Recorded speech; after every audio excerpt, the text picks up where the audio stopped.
Welcome to Shortcut. This is Shines the Students, and today we'll start our chapter number 14 from Science book. The name of the chapter is Sources of Energy. Energy के sources. So ये chapter हम आज पढ़ने वाले हैं. चलिए शुरू करते हैं. जैसा कि हम पिछली क्लासेस में पढ़ के आए हैं, क्या पढ़ के आए हैं पिछली क्लासेस के अंदर? एनर्जी के सोर्सेज के बारे में.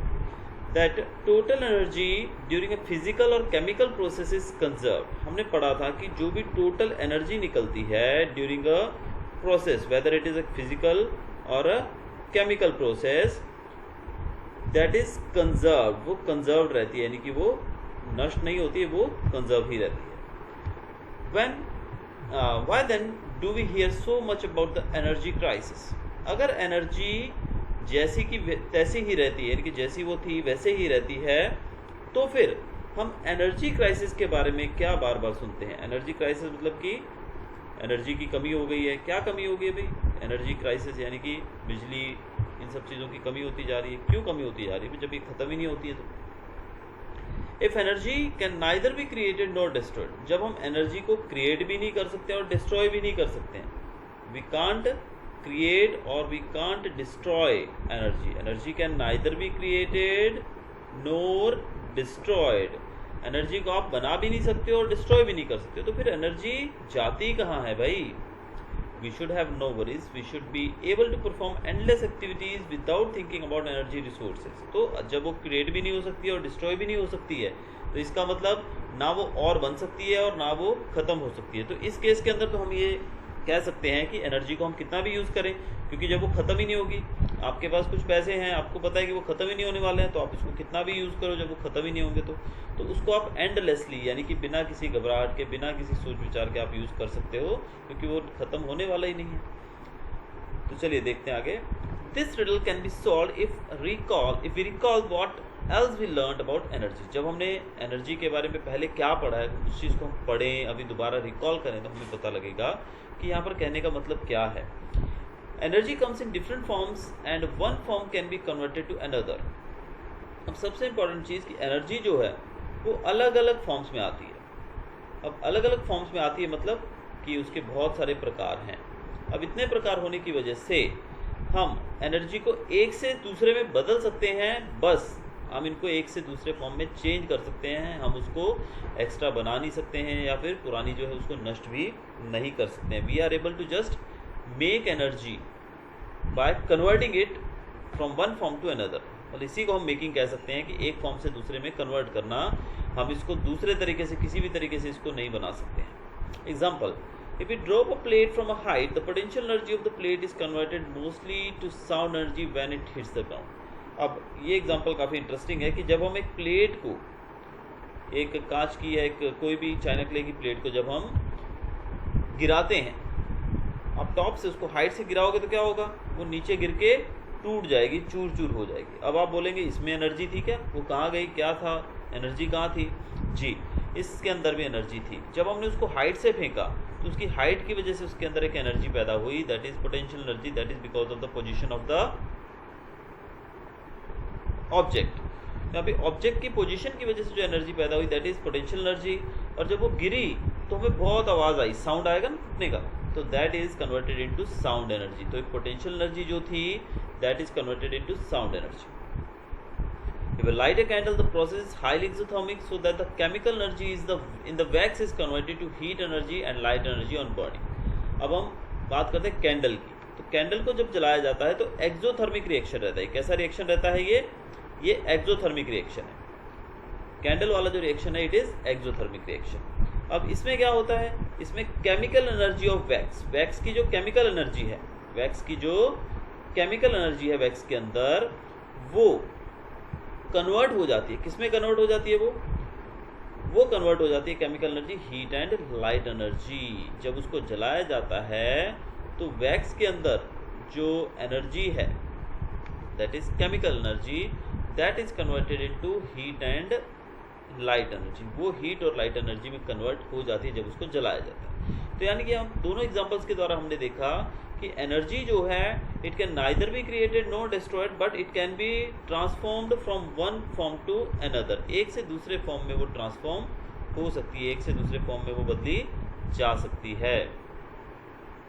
The total energy during a physical or chemical process remains the same, but suppose we consider the burning candle again, can we somehow put together the heat and light generated along with the products of the reaction to get back the chemical energy in the form of wax? अब यहाँ पर बताया गया है कि जो total energy है जो कि प्रोसेस के दौरान होती है, जो कि टोटल एनर्जी प्रोसेस के दौरान बनती है, यानी कि इट में भी एक फिजिकल प्रोसेस और केमिकल प्रोसेस, इस दौरान जो भी टोटल एनर्जी पैदा होती है उस एनर्जी को क्या हम दोबारा से जोड़ के मेन एनर्जी बना सकते हैं। एग्जांपल हम लेते हैं इसके लिए कि जब आपने कैंडल को जलाया, किसको जलाया आपने, जब आपने कैंडल को जलाया तो कैंडल जलाने के बाद आपको क्या मिला, एक तो मिला आपको हीट और दूसरी क्या मिली आपको लाइट, यानी कि आपको दो चीज़ें मिली, हीट और लाइट। अब हीट और लाइट जो आपको मिली, क्या ये हीट और लाइट को आप दोबारा से ज्वाइन करके, इन दोनों को ज्वाइन करके क्या आप दोबारा से केमिकल एनर्जी बना सकते हो वैक्स की, यानी कि उससे आप फिर से वैक्स बना सकते हो? I don't think so. हम इससे दोबारा से वैक्स तो नहीं बना सकते हैं, इससे वैक्स दोबारा नहीं बनेगा, यहाँ पर वैक्स दोबारा बनाना पॉसिबल नहीं है हमारे लिए।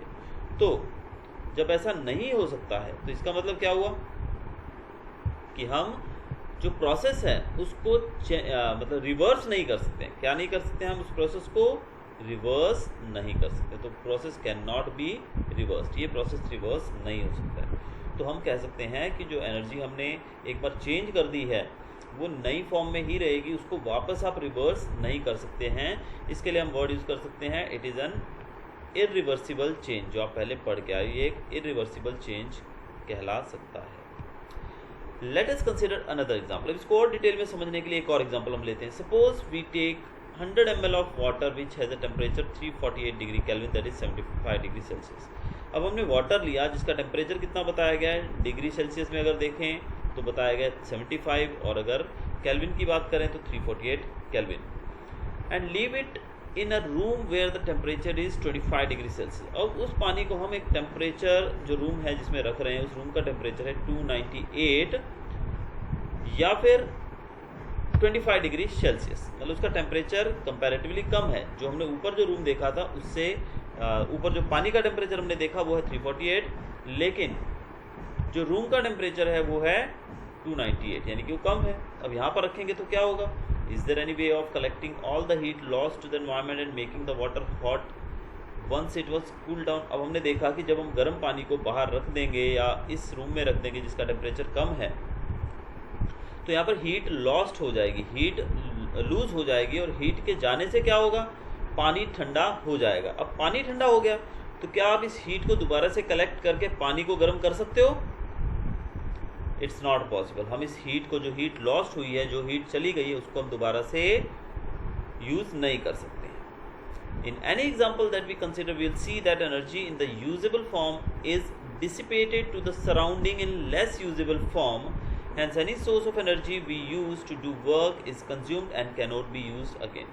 तो जो भी एनर्जी का सोर्स हम यूज़ करते हैं, जो भी एनर्जी सोर्स हम यूज़ करते हैं काम करने के लिए, वो कंज्यूम हो जाता है, तो उसको हम दोबारा यूज़ करने के लायक नहीं रहते, यानी कि उसको दोबारा यूज़ नहीं किया जा सकता है।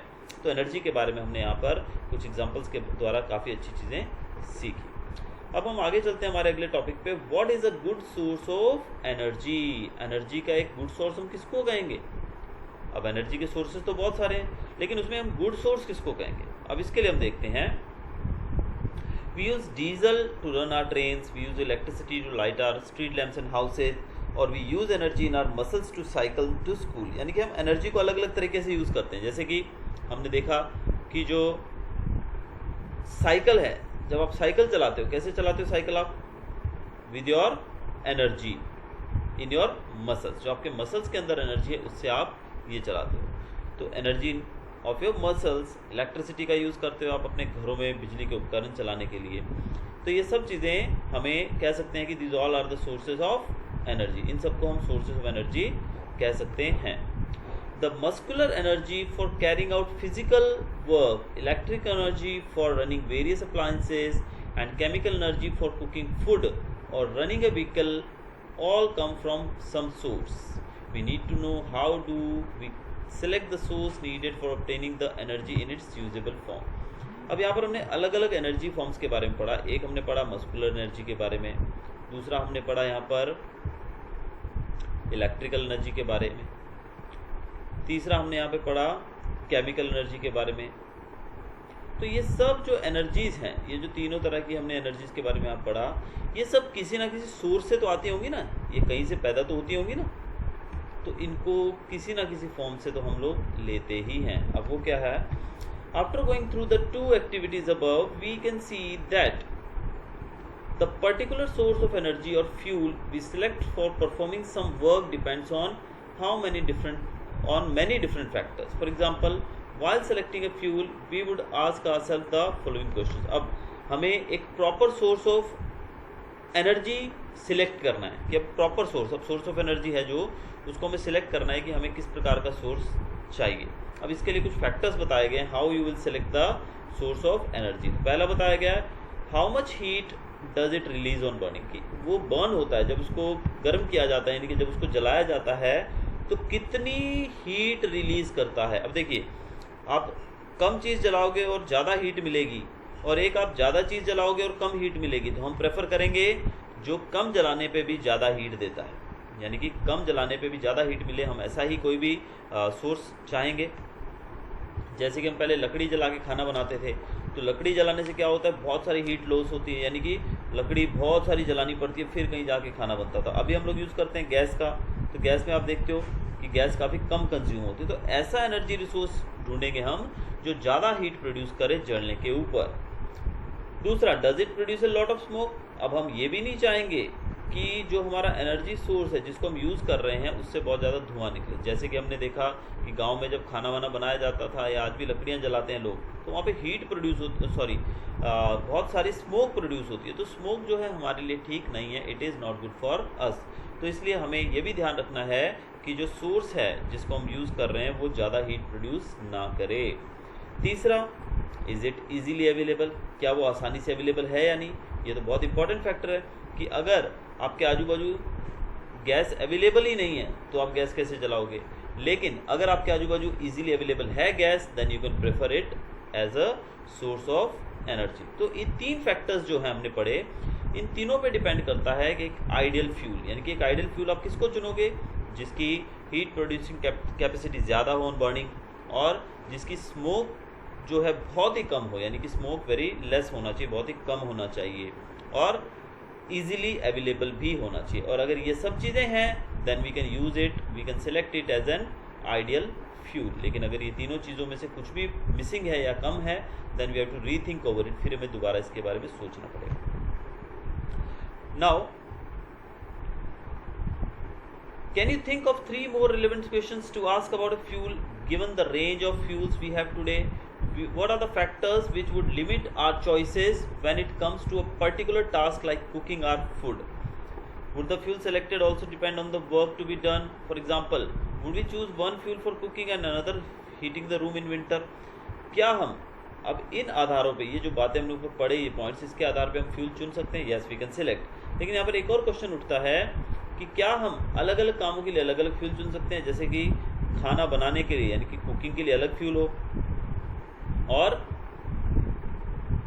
रूम को गर्म करने के लिए, heating the room in winter में जब हम रूम को गर्म करते हैं, यानी कि ठंड से बचने के लिए, बहुत ठंडी जगह है जहाँ पे हमें ज़्यादा इसकी जरूरत पड़ती है, तो हम किस चीज़ का यूज़ करेंगे. यानी कि दोनों के लिए क्या हम सेम चीज़ का यूज़ कर सकते हैं या फिर अलग अलग. अब ये हम जानते हैं कि हम कभी भी रूम को गर्म करने के लिए गैस नहीं जलाते. रूम को गर्म करने के लिए हम रूम हीटर का यूज़ करते हैं. खाना बनाने के लिए हम कुकिंग गैस का या फिर ऐसा फ्यूल यूज़ करते हैं जैसे कि स्टोव, कैरोसिन वगैरह होता है, जो स्टोव है, जो वैसी चीज़ों का. Now we could then say that a good source of energy would be one. अब हम गुड सोर्स ऑफ एनर्जी की डेफिनेशन एक और बार यहाँ पर बताई गई है, which would do a large amount of work per unit volume, यानी कि पर यूनिट वॉल्यूम उसका वर्क ज़्यादा हो. पर यूनिट वॉल्यूम का मतलब, अब रूम के अंदर आप जो हीटर लगाते हैं वो हीटर की कैपेसिटी ज़्यादा होगी तो वो जल्दी ही उस पूरे रूम को गर्म कर देगा. देन बी ईजिली एक्सेसिबल, वो आसानी से चलाने वाला हो, यानी कि आसानी से आप उसको यूज़ करना जानते हो, आसानी से उसको आप ऑपरेट कर सको. Then be easy to store and transport, उसको स्टोर करना और ट्रांसपोर्ट करना आसान हो, यानी कि एक जगह से दूसरी जगह ले जाना और स्टोर करना, ये सब चीज़ें आसानी से हो सकें, ये भी उसमें एक खासियत होनी चाहिए। Perhaps most importantly be economical, सबसे इम्पॉर्टेंट चीज़ है इकोनॉमिकल। इकोनॉमिकल मतलब वो सस्ता होना चाहिए, किफ़ायती होना चाहिए। अब हम बात करते हैं एग्जाम्पल के तौर पे कुछ और चीज़ों की। जैसे आपने एक बाइक खरीदनी है, अभी आपको एक गाड़ी खरीदनी है, टू व्हीलर खरीदना है। आप टू व्हीलर के अंदर कुछ चीज़ों का ध्यान रखोगे कि भाई इकोनॉमिकल, कुछ लोग होते हैं वो बड़ी बाइक्स खरीदते हैं जिसका खर्चा बहुत ज़्यादा रहता है, जिसकी एवरेज बहुत कम रहती है, वो 1 लीटर में सिर्फ थोड़ी दूरी जाएगी 1 लीटर पेट्रोल में, जबकि कुछ गाड़ियाँ ऐसी हैं जो 1 लीटर पेट्रोल डालने के बाद 60-70 किलोमीटर तक चल जाती है, तो दैट इज़ इकोनॉमिकल। तो वो एक फ्यूल की कैपेसिटी, एक खासियत होनी चाहिए। फिर स्टोर एंड ट्रांसपोर्ट, कि उस चीज़ को आप इजीली स्टोर कर सको और ट्रांसपोर्ट कर सको। जैसे कि गैस वगैरह है, इसको हैंडल करना बहुत मुश्किल होता है। अगर आप गैस को एक जगह से दूसरी जगह ले जा रहे हो, उसको स्टोर करना, ये सब चीज़ें बहुत ही रिस्की रहती हैं, तो ये भी ध्यान रखना पड़ता है कि उसको स्टोरिंग वगैरह उसकी इजीली हो सके और ट्रांसपोर्टेशन भी इजी रहे, इजीली एक्सेसिबल, उसको संभालना, उसको ऑपरेट करना भी इजी हो, ये भी हमें देखना है। और पर यूनिट वॉल्यूम उसका जो है वो भी हमें देखना पड़ता है कि वो काम जो करती है वो ज़्यादा हो, यानी कि उसका वर्किंग जो कैपेसिटी है वो ज़्यादा होना चाहिए। तो इस आधार पे हम कुछ क्वेश्चंस यहाँ पे सॉल्व कर सकते हैं। What is good source of energy, energy के गुड सोर्स के बारे में हम पता लगा सकते हैं अभी तक जो हमने पढ़ा उसके द्वारा। फिर गुड फ्यूल की बात कर सकते हैं, गुड फ्यूल हम किसको कहेंगे ये भी हमें पता लग गया है। If you could use any source of energy for heating your food, which one would you use and why, आप अपने खाना गर्म करने के लिए जो एनर्जी सोर्स यूज़ कर रहे हो तो आप कौन सा करोगे और क्यों करोगे, ये भी आपको यहाँ पर बताना है। तो तीनों क्वेश्चन हमने पीछे डिस्कस कर लिए हैं। You can get the answer from the particular topics. अब हम अगला टॉपिक हमारा शुरू करते हैं।